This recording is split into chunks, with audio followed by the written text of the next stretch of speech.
A US Marine tased a royal guard while on parade duty in full ceremonial uniform right in front of tourists, palace stewards, and under the silent eye of state surveillance. He called it a reflex test, claimed the guard wouldn't even feel it. And when the soldier didn't fall, the Marine laughed. But what happened next? No one was prepared for. Because just minutes later, the ministry deployed armed protocol units, not just to respond, but to remind everyone, including that Marine, what discipline looks like when it's been forged over centuries, and why the Crown doesn't need to raise its voice to make the world go quiet. Before we reveal exactly how it unfolded, press that subscribe button and drop a comment below telling us where in the world you're watching from. Now, without further ado, let's get into it. October afternoons at Horse Guards Parade have this particular bite to them. Not cold enough to empty the square, but sharp enough to make tourists pull their jackets tighter and huddle closer to the rope barriers. The usual London crowd was there. School groups with teachers counting heads, a Japanese couple sharing earbuds, parents hoisting kids onto shoulders for better photos. Lance Corporal Tristan Hale stood beneath the central archway like he'd been carved from the stone itself.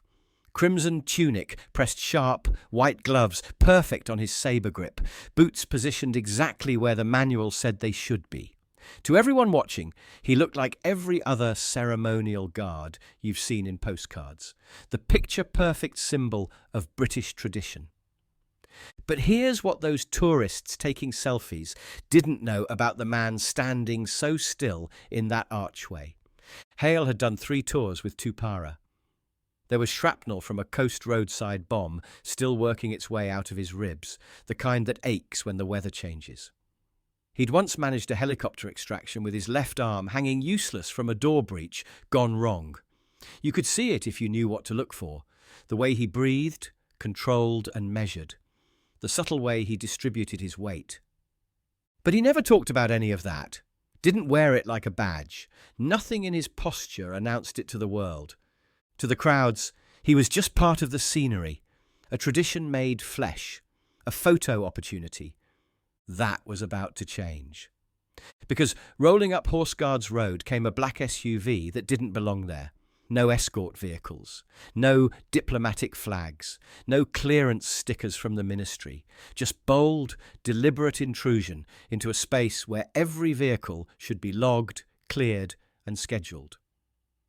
The SUV crunched over gravel and stopped way too close to the ceremonial boundary, close enough that the stewards started reaching for their radios. Not panic, not yet. Just that subtle shift you get when everyone realizes something's off, but nobody wants to be the first to say it out loud. The engine shut off with mechanical finality. Out stepped Gunnery Sergeant Blake Ketzer. American flag patch visible, no jacket despite the wind, that hollow look some men carry after too many deployments and too few questions about what they did there. Behind him came a civilian in an expensive suit, earpiece coiled behind one ear, looking like he'd rather be anywhere else. A steward hurried over, radio already in his hand. "Sir, this is a restricted ceremonial area. Vehicle access wasn't cleared through Palace." Ketzer cut him off without breaking stride. "Gunnery Sergeant Blake Ketzer, US Embassy Defense Liaison. Interforce Readiness Assessment." The steward blinked. "We've received no notification of any MOD activity today." Ketzer shrugged. "Above my pay grade." Then, like it was the most natural thing in the world, he stepped over the rope barrier, not rushing, not making a scene, just crossing a line that hundreds of tourists respected every day without being asked. His aide hesitated by the SUV door. The steward started to protest, but Ketzer was already walking toward the archway, straight toward Lance Corporal Tristan Hale. Phones came up instinctively. Tourists murmured to each other. Was this part of the show? Some kind of inspection? Or was something happening they weren't supposed to see? Ketzer didn't walk like a visitor. He moved like someone evaluating property he didn't respect. He circled Hale's position, not touching, but studying, measuring, looking for cracks. He stopped just to Hale's left and spoke, not loudly, but with clear disdain. Impressive uniform, he said, half to himself. Shame about the complete lack of tactical awareness. He pivoted to face the motionless soldier. No sidearm, no radio, no rear coverage, one field of vision. You're not providing security, you're providing decoration. Hale didn't react. His eyes remained fixed on that invisible point all guards are trained to focus on. The steward, now visibly anxious, pressed something on his wrist radio and whispered into it. Whatever this was becoming, it had crossed into response territory. Ketzer seemed to settle into his rhythm then, like a man working through a checklist. He kept his movements casual, but there was something predatory in the way he began another slow circle around Hale's position. You know what I think, he continued, voice getting slightly louder. I think you're a monument with a pulse. Window dressing for tourists who want to pretend this kind of pageantry still matters. The words weren't meant to get laughs. Ketzer wasn't playing to the crowd. He was probing, testing, looking for the point where the perfect stillness would crack. Behind the rope barrier, conversations had stopped. The atmosphere was thickening, that pre-storm feeling when everyone can sense trouble building, but nobody knows exactly what form it's going to take. One of the stewards, a woman in her 50s, who'd probably seen every kind of disruption the square could produce, spoke quietly into her radio. Unscheduled individual engaging with active guard, one subject, one observer. No weapons visible, but situation escalating. Hale's breathing shifted almost imperceptibly, slower, more controlled, like someone settling in for something unpleasant but manageable. Anyone watching closely might have caught it. Ketzer didn't. He stepped closer, now just off Hale's sword arm. See, where I come from, we call that a dead position. No adaptability, no situational awareness, no defensive options. You're the kind of soldier who looks good in recruitment videos but gets people killed in the field. Still nothing from Hale. Ketzer's voice dropped, getting more personal. I've seen real soldiers lock up under pressure. None of them were wearing pretty uniforms. That one landed differently. A woman in the crowd flinched. A teenager lowered her phone. Even the nervous aide by the SUV took a half step forward before catching himself. The lead steward's voice got firmer. Sir, I'm instructing you now to return to the designated observation area. Ketzer didn't turn around. I'm conducting stress evaluation. It's within my liaison authority. You don't like it, call MOD and tell them to contact my commanding officer. Security has already been notified, the steward said evenly. You are in violation of active ceremonial protocols. There is to be no approach or contact with the guard. Ketzer finally glanced back at him, once, then returned his attention to Hale. You know what I find interesting, he said, his voice taking on that conversational tone that somehow sounds more threatening than shouting. I've put Marines through full contact reaction training, chemical exposure, impact resistance tests. Most of them break when you make it personal. He leaned slightly closer, close enough that his breath fogged in the cold air between them. What happens when I make this personal, guardsman? No movement, not even a flicker. But Hale's nostrils flared once. Just once. And for that split second, Ketzer saw something in those fixed eyes. Not fear, not anger, a boundary. A line that had just been approached.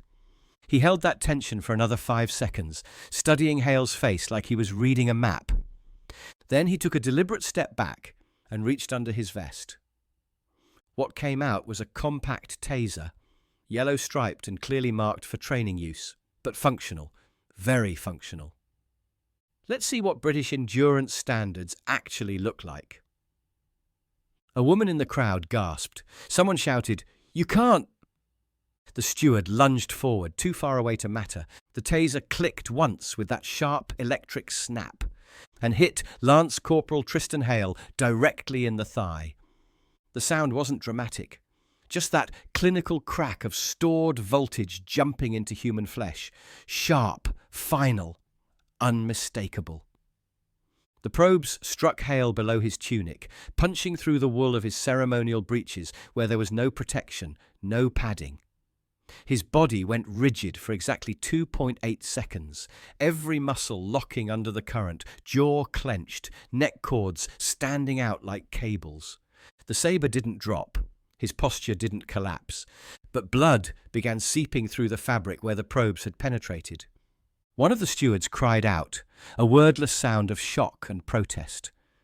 The crowd inhaled as one. Phones tilted down, the square went dead quiet, except for the wind moving through the flags. Hale didn't fall. He didn't move. He remained exactly where he'd been standing for the past 25 minutes, sword angled correctly, boots planted, gaze locked forward on that same invisible point. The only evidence anything had happened was the slight tremor in his right forearm and the red stain spreading like spilled wine through his white breeches. Ketzer holstered the taser without ceremony. His tone hadn't changed at all. Minimal displacement, no verbal response, impressive conditioning. You've been trained well. He turned slightly as if expecting someone to engage him in professional discussion about what had just occurred. Nobody moved. Even his aide had gone pale. One hand halfway to his earpiece, like he couldn't decide whether to report this or pretend he'd never seen it. The stewards were already talking into their radios, with the kind of clipped urgency reserved for when situations move beyond normal protocols. Guard down. No, guard assaulted. Electrical weapon deployment. American subject. Immediate RMP response required. A child's voice cut through the silence. He hurt the soldier. Nobody corrected her. Ketzer looked around the silent crowd, then back at the motionless Hale, and for the first time that afternoon, his confidence seemed to waver slightly. "What?" he said aloud, but quieter now. "He's fine. Look, he didn't even move." But he said it like someone who was starting to realize the tide had turned without him noticing. He looked at the blood on Hale's leg, at the scorch mark darkening the wool around the probe entry point. And his expression changed, not much, just the slightest tightening around his eyes. A crack in the certainty. He took one step back, then another, not retreat, not fear, just the first hint of doubt. Meanwhile, Hale stood exactly as he had before. The saber gleamed the same way. His grip hadn't loosened. The blood continued to spread, but his breathing remained steady and controlled. He was planted in that spot as if nothing had touched him at all. But everyone had seen it happen. Everyone knew something sacred had been violated. And somewhere in the quiet halls beyond the square, the right words were being spoken into the right phones. The kind of words that don't travel through normal channels. The kind that trigger responses. The Royal Military Police didn't announce themselves. No sirens, no shouting, no dramatic entrances. Just a quiet parting in the crowd as Corporal Idris Vaughan appeared from the northwest corner of the square, moving across the gravel with the kind of purpose that makes smart people pay attention. Green armband visible on his dress uniform, notepad in his hand, clean-shaven, precise, carrying himself with the authority of someone who'd never needed to raise his voice to be heard. He didn't acknowledge the tourists. Didn't glance at the phones, still pointed his way. His eyes moved once, toward the blood on Hale's breeches, then toward Ketzer, who was now standing just inside the rope barrier, looking like a man who'd suddenly realized he might be in the wrong room. "Sir," Vaughan said with no preamble, "step away from the guard." Ketzer turned slowly, his face sliding back into that professional mask soldiers wear when protocol kicks in. "Corporal Idris Vaughan, Royal Military Police, and you've just discharged an electroshock weapon against a serving member of the King's Guard. I conducted a non-lethal stress assessment under interforce." "Step away from the guard," Vaughan repeated, his tone unchanged. "Remove any additional devices and place them on the ground."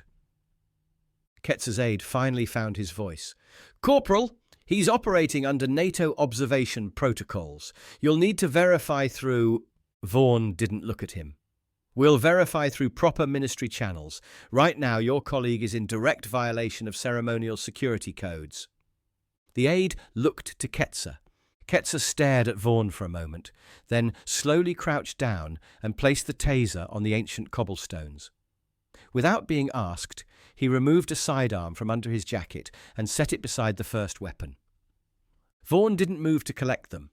He didn't need to, because behind him, 2 more Royal Military Police had materialised at the edges of the square, not running, not shouting, just taking position with the kind of calm that's somehow more unsettling than urgency. The crowd wasn't taking pictures anymore. Phones had been lowered or put away entirely. People stood like they were in church, not sure if they should stay or go, but unwilling to break the silence. Vaughan stepped forward now, claiming the space between Ketzer and the archway. He looked once toward Hale, whose posture remained perfect, despite the blood now reaching the top of his boot, then back at Ketzer. "There will be no further movement until senior authority arrives. You'll remain in position." Ketzer didn't argue, but he didn't acknowledge the order either. He stood there with his hands at his sides, boots set, like a man ready for whatever came next. And Hale still hadn't moved an inch, because discipline, once it takes hold, doesn't shake when stared at. The woman who entered the square next didn't need to announce herself. Her presence did that for her. Captain Rowan Pierce, Household Division. Dark green dress uniform perfectly fitted, collar insignia catching the light, peaked cap set with mathematical precision. She moved like someone who belonged wherever ceremony and crisis intersected. She didn't speak to the crowd, didn't acknowledge Ketzer standing under guard, didn't even glance at the Royal Military Police as she crossed the square. She walked straight to Lance Corporal Tristan Hale. Stopping just to his left, she looked up at him for a long moment without speaking. The tourists watched, waiting for the soldier to break position and report, or for the officer to bark some formal command, and neither happened. When she spoke, her voice was quiet, but in the hushed square it carried clearly. "Lance Corporal Hale, can you continue your post?" It was the first time anyone had addressed him directly since this whole thing started. Hale didn't look down, didn't shift his weight. But his jaw tightened once, then relaxed, and without moving his eyes from that fixed point ahead, he answered, "Still on post, ma'am." Simple, clear, present. Captain Pierce gave a single professional nod, nothing theatrical about it. Then she turned to Corporal Vaughan. "Status?" "Subject disarmed and contained, no additional threats identified, crowd controlled, no media presence detected." She absorbed this in seconds. "Escalate to MOD. Tag it as sovereign security breach. Lock down all external communication from both subjects and witnesses until this is resolved." "Yes, ma'am." Clean, surgical, done. Ketzer spoke up then, his voice carrying an edge of irritation. "Captain, I have diplomatic observation clearance. You can't detain me without—" Captain Pierce turned toward him slowly, with absolute stillness. "You're not being detained," she said. "Then what would you call this?" "Accountability." Ketzer opened his mouth, but no words came out. Captain Pierce stepped closer, until she stood directly in front of him. Not threatening, just present. "You crossed ceremonial ground without permission. You discharged a weapon against a British soldier. You left him bleeding and standing at his post. And now you're in a place where tradition doesn't tolerate improvisation." She let that settle for a moment. "You wanted to test his discipline. Consider the test complete." Then she turned to the steward by the gate. "Move the crowd back 20 feet, no photography until this is resolved." The steward nodded and began speaking quietly to the rope line. No one complained, phones were already put away. Whatever this moment was becoming, it felt too serious for casual documentation. They weren't watching an incident anymore. They were witnessing judgment. The ministry vehicles arrived like everything else that morning, without drama, but with absolute purpose. 2 black Land Rovers, matte finish, no lights or sirens. Just government efficiency in motion. From the lead vehicle stepped Major Sophie Harland, MOD liaison. Charcoal suit, security clearance visible on her lapel, tablet already active in her hand. She crossed the square like someone who'd done this exact thing before, speaking briefly with Captain Pierce and Corporal Vaughan in voices too low to carry. The conversation lasted maybe 10 seconds, but its effect rippled immediately. Vaughan nodded once and spoke into his shoulder mic. Within moments, 2 more RMP personnel appeared, this time in modified kit. Sidearms visible, tactical vests fitted, moving with calm deliberation. Nobody drew a weapon, because the presence of authority was enough. Major Harland approached Ketzer now, tablet at her side like a sealed verdict. Gunnery Sergeant Ketzer, this is no longer a security matter. You are now subject to breach of ceremonial sovereignty during active royal protocol. Ketzer didn't flinch. That sounds very official. It is? I acted within my authorized scope. I had interforce clearance to observe defensive posture. You observed, Harland said flatly. Then you assaulted. She tapped the tablet once, then showed the screen to Captain Pierce. A confirmation tone sounded, one that somehow carried more weight than it should have in the silence. Captain Pierce nodded. Armed Protocol Tier 2 confirmed. The designation meant different things to different people, but to everyone present, it translated clearly to, this has moved beyond ceremony into consequence. Ketzer's shoulders squared slightly. And what exactly does that mean for me? Harland's expression didn't change. You'll surrender your documentation, your communication devices. You'll be extracted from sovereign territory under restricted protocol and transferred to embassy custody only upon Foreign Office authorization. Ketzer stood perfectly still. His aide, now visibly sweating, tried to step in. Ma'am, we weren't briefed on any escalation criteria. We understood this was basic crowd control.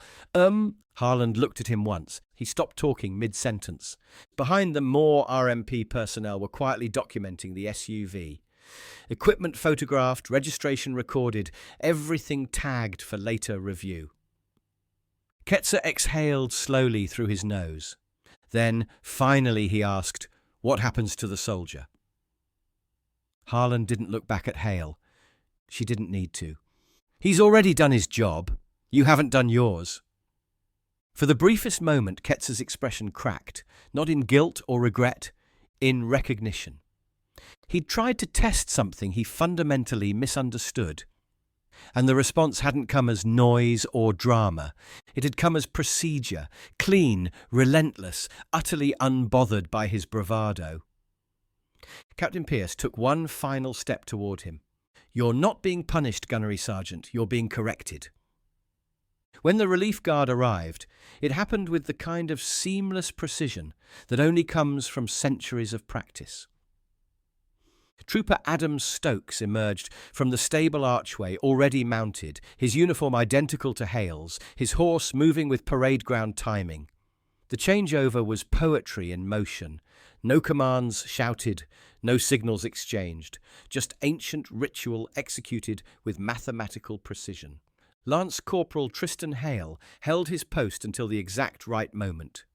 Then, with the smallest possible movement, he shifted his weight, passed his sabre to a waiting steward, and stepped back from his position. He dismounted behind a privacy screen erected near the stable wall, not for show, but for dignity, protecting both the injured soldier and the institution from becoming spectacle. A ministry medic was waiting with gloves and a field kit. Duration of exposure? He asked quietly. Hale's voice was steady. 2.8 seconds. Contact point? Upper right thigh. The medic nodded, began cleaning the wound. Pain level? Manageable. You'll feel it more later. I already do. The blood had soaked through the outer fabric. The medic applied pressure, checked for nerve response. But Hale remained calm, breathing steadily through it, boots still properly positioned, even sitting down. He didn't complain. didn't ask for updates on what was happening outside the screen, didn't demand explanations, because his job had never been to react, it had been to endure. And 10 yards away, Trooper Stokes now occupied the ceremonial post, sword angled correctly, gaze fixed, posture indistinguishable from his predecessors. The ceremony continued without missing a beat, because discipline, when properly maintained, passes from one set of shoulders to the next like an unbroken chain. Meanwhile, the crowd remained unusually quiet. Nobody applauded, nobody cheered. They simply stood, processing what they'd witnessed. A small boy near the front whispered, "Is he okay?" His father, a man wearing a wool coat and a wedding ring worn smooth by decades, knelt beside him. "He's better than okay," he said softly. "He didn't break."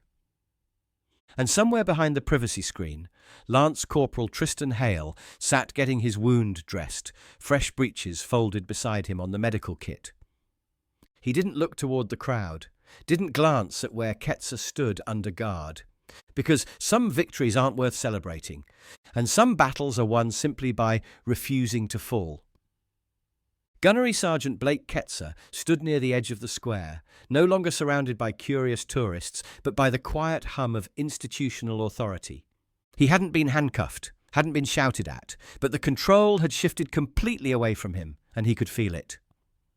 Major Harland approached with a sealed envelope bearing ministry markings. "Gunnery Sergeant," she began, her voice carrying the weight of finality. "Your security credentials are revoked. Your observation authority under joint ceremonial protocols is terminated, effective immediately."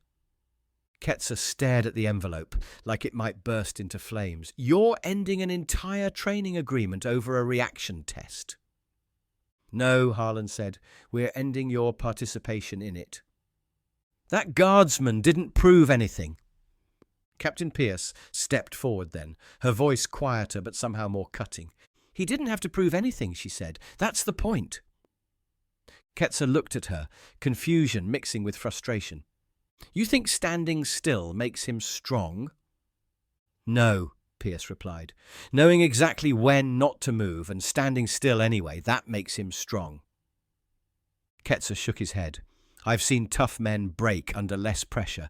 This is just pageantry." Harlan didn't respond to that, but Captain Pierce did. He absorbed live electrical current. He bled without complaint. He didn't retaliate, didn't collapse, didn't ask for sympathy. He simply held his ground. Her voice was steady, matter-of-fact. "You brought a weapon. He brought presents. Guess which one won?"